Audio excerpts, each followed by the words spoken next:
Hi, it's Dr. Laura Hansen with Connect My Brain. So we're going over the most frequently asked questions and some of the questions you should be asking.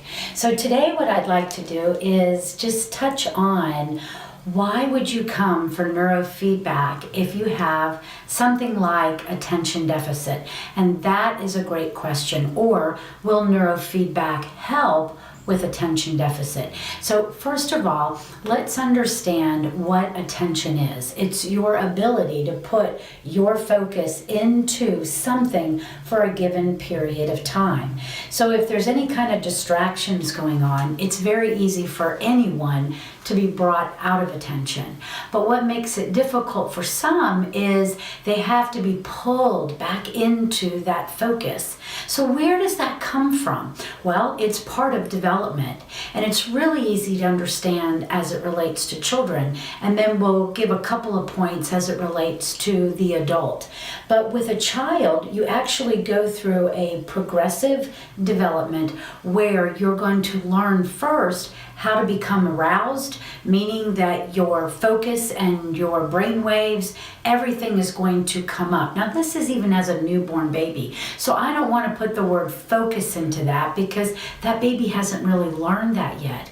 But over progression of development, the child will learn actually how to pay attention, and then we'll actually graduate even one more step to having a perspective. So this is a sequence of development, and if something were to interfere with that sequence, then it absolutely would affect how the child can or cannot pay attention.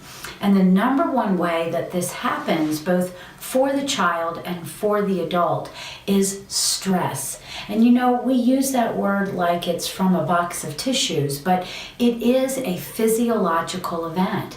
And when you are in stress, you divert blood flow from the frontal lobe or executive function to the back of the brain. You slow down digestion in your gastrointestinal or in your stomach. You shunt your blood flow out to the periphery because the brain thinks something has to happen, either fight or run. That's the only two messages. And you can't just talk somebody out of a fight or flight response.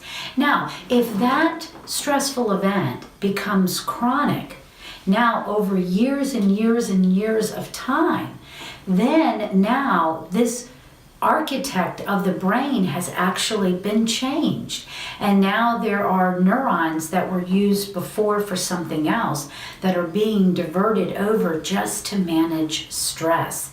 So this is a really big topic. And remember, I told you in the first one, we're going to be doing a really deep webinar on all of this information after we get through our questions. So keep it in mind, because the stress culprit is what affects children, it affects adults.